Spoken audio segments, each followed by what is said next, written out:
Ada kalanya telinga itu bosan mendengarkan nasihat, muak, jemu, letih.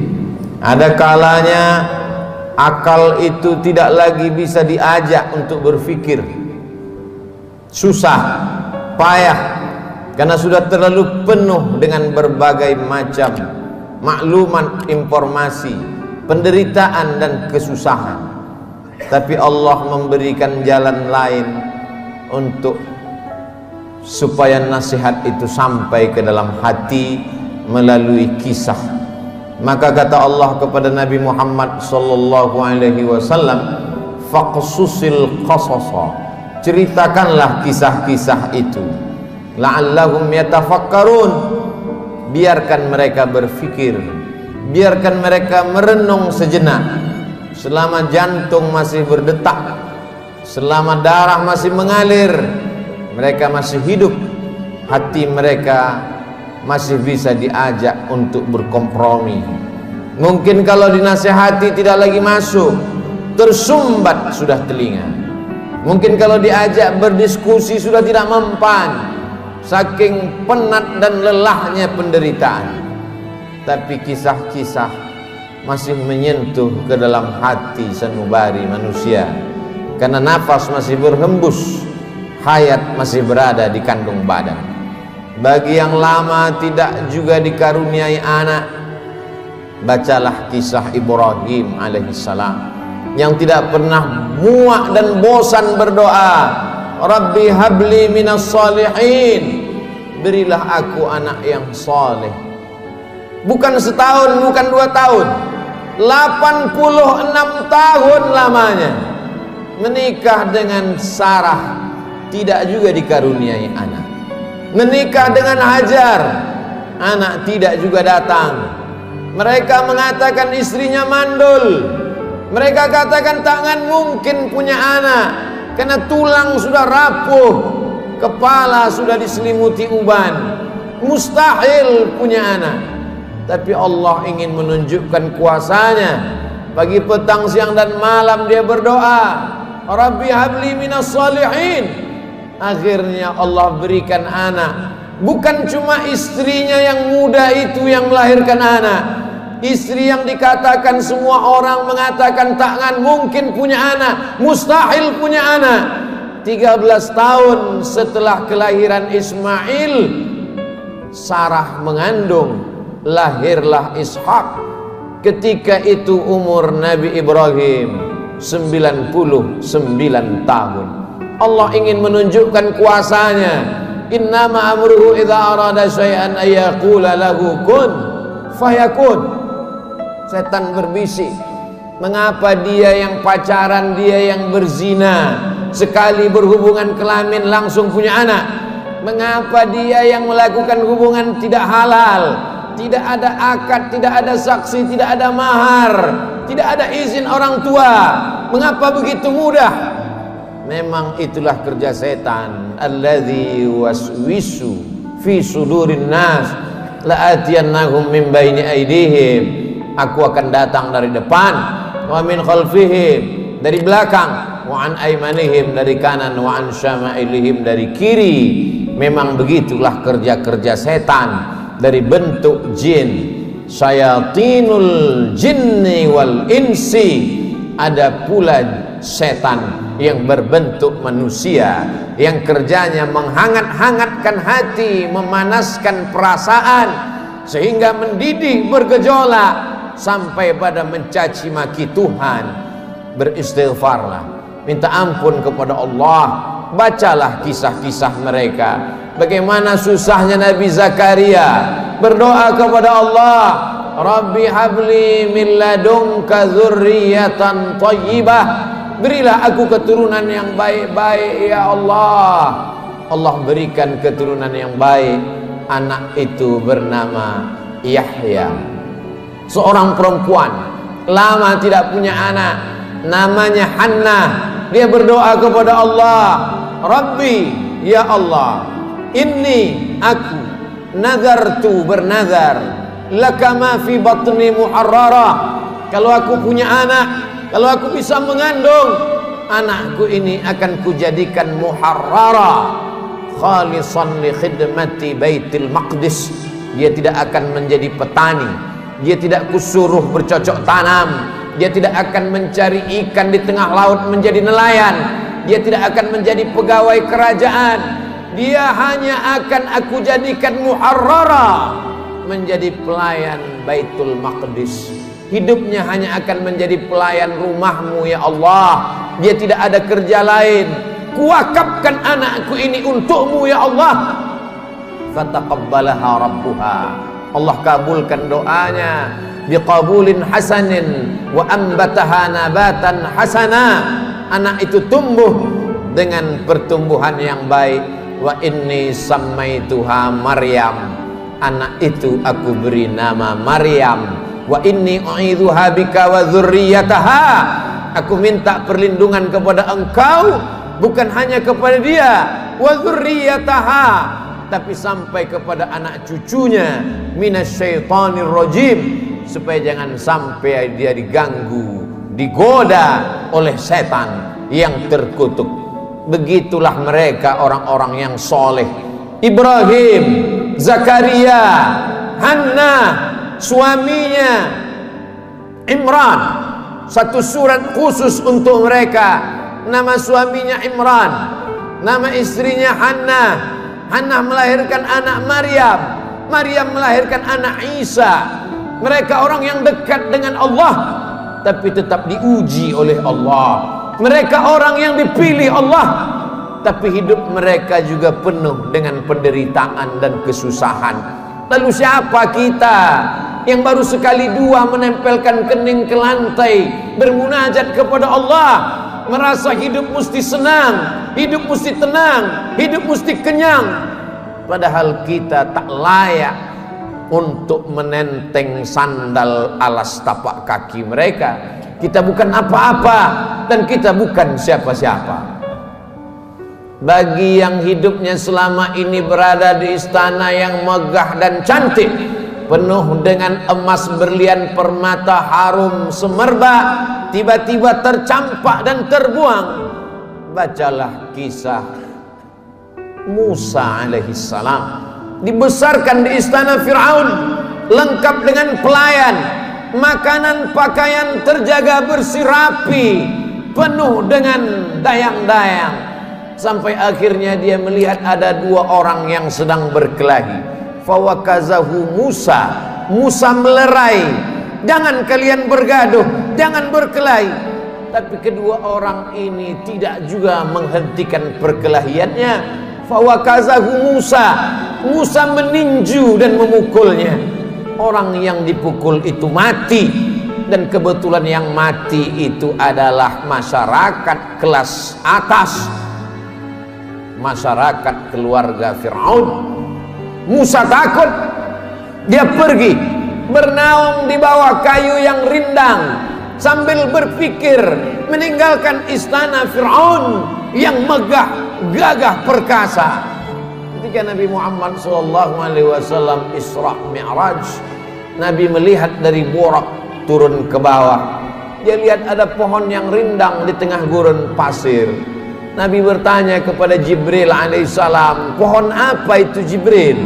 Jibril menjawab, itulah pohon tempat bernaungnya Musa alaihissalam ketika dia terusir dari istana Fir'aun. Ayah tidak ada, ibu tidak ada, istri tidak punya, anak apalagi, sebatang kara, terbuang jauh dari istana. Satu-satunya berpegang teguh hanya kepada Allah. Orang yang bersama dengan Allah hatinya menjadi ramai walaupun dia di tengah kesunyian. Orang bersama dengan Allah dia bahagia walaupun dia dalam kesusahan dan penderitaan. Orang yang bersama dengan Allah tak pernah putus asa. Bersama dengan harta akan binasa, bersama dengan kemegahan, kemuliaan, jabatan akan berakhir. Bersama dengan dia, siapa dia? Al-Hayyu Maha Hidup. Bersama dengan dia, siapa dia? La ta'khudhuhu sinatun wala naum. Dia yang tak mengantuk dan tidak tidur. ternyata itu hanya skenario Allah. Allah ingin melepaskan Musa dari kungkungan harta benda, dari cengkraman kekuasaan Fir'aun terlaknat. Allah ingin mempertemukan Musa dengan guru yang bijaksana, Syuaib namanya.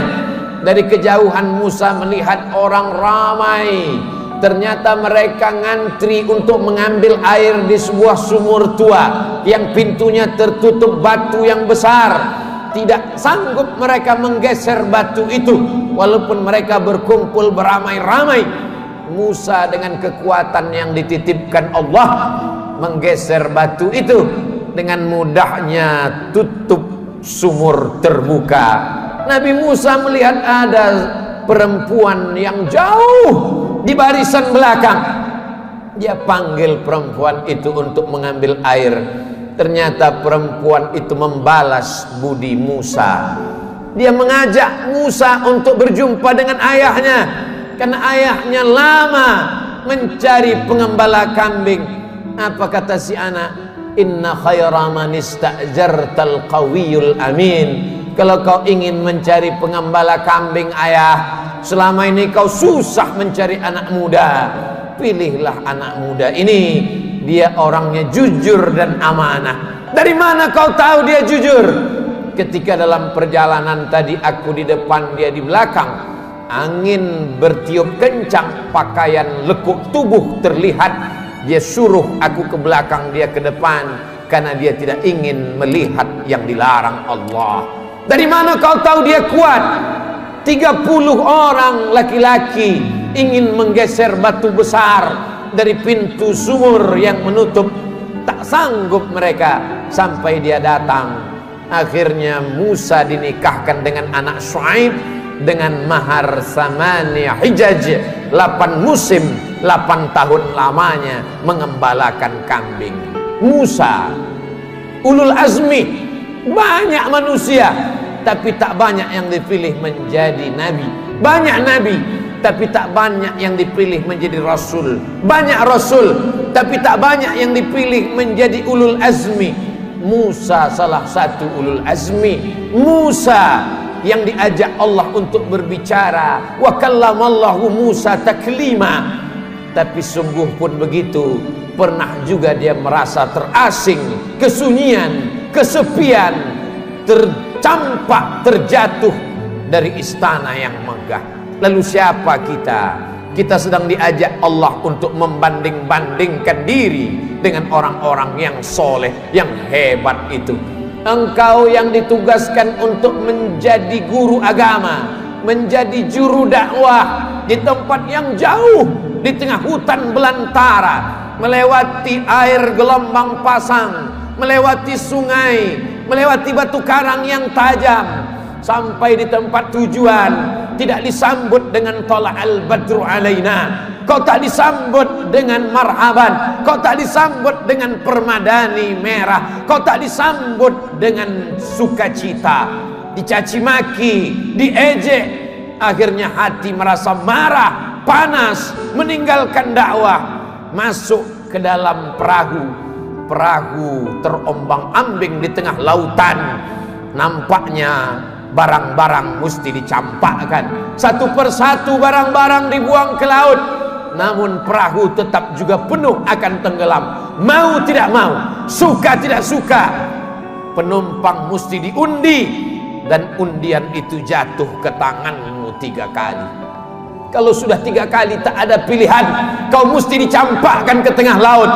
Mulut ikan nun sudah siap menganga menelan, berada dalam 3 kegelapan. Gelap malam, gelap lautan, gelap perut ikan. Ada kalanya kita merasakan kegelapan, hutang keliling pinggang, satu pun tak ada yang suka. Kawan menjadi lawan, keluarga menjadi musuh. Apa yang dapat kau ucapkan? Itu yang dirasakan oleh Nabi Yunus alaihi salam. Dia hanya berucap dengan mulutnya, la ilaha illa anta subhanaka inni kuntu minaz zalimin. La ilaha illa anta, tiada Tuhan selain engkau, subhanaka, maha suci engkau, aku yang kotor, aku yang hitam, aku yang kelam, aku yang bergelimang dosa. Inni kuntu minaz zalimin, aku sudah zalim, aku sudah aniaya, aku sudah buat dosa. Apa yang dilakukan Allah? Ikan itu memuntahkan isi perutnya. Lalu kemudian Nabi Yunus terdampar di tepi pantai, ditumbuhkan Allah yaktin, labu. Dia makan labu. Hari ini ahli medis, para pakar gizi menganjurkan orang yang sakit untuk memakan buah labu, makanan yang baik untuk penyembuh orang yang dalam keadaan sakit. Ternyata Allah tahu apa yang ada dalam hatimu. Siapakah engkau bila dibandingkan dengan Nabi yang dipilih Allah? Ada kalanya engkau terjatuh, masuk ke dalam lautan.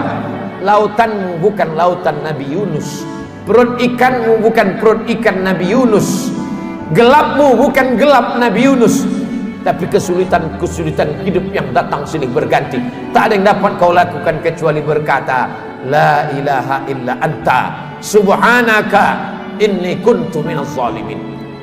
Ada orang-orang yang mengajak engkau untuk berargumentasi, untuk berlaga, tapi bukan dengan otot.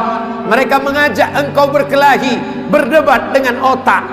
Otakmu cerdas, IQ-mu hebat, IP-mu tinggi, sarjana S1, S2 dan S3, kau akan menang melawan mereka. Mereka bertanya, a anta fa'alta hadza bi alihatina? Kaukah yang sudah menghancurkan berhala-berhala kami? Kaukah yang sudah meluluh lantakkan sembahan-sembahan kami? Dengan ringan dia menjawab, bal fa'alahu kabiruhum hadza. Bukan aku yang menghancurkannya. Yang menghancurkan berhala ini, patung-patung ini adalah patung yang paling besar. Lihat dari lehernya ada kampak. Dialah yang sudah menghancurkan. Ternyata orang-orang yang hebat berargumentasi itu, ketika dia kalah, dia tidak pakai otaknya, tapi yang dia pakai ototnya, yang dia pakai tenaganya, yang dia pakai kekuasaannya, yang dia pakai jabatannya. Kumpulkan semua kayu-kayu, bakar. Mereka membakar Nabi Ibrahim karena kalah berdebat dengan otak. Mereka pakai otot, jabatan, kekuasaan, tenaganya mereka pakai. Bakar, harriquhu, bakar dia.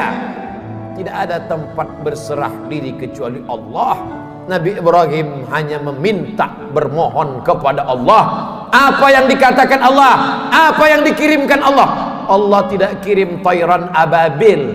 Allah hanya berkata, ya nar, wahai api, kuni bardan, sejuklah, wasalaman, selamatlah ala Ibrahim.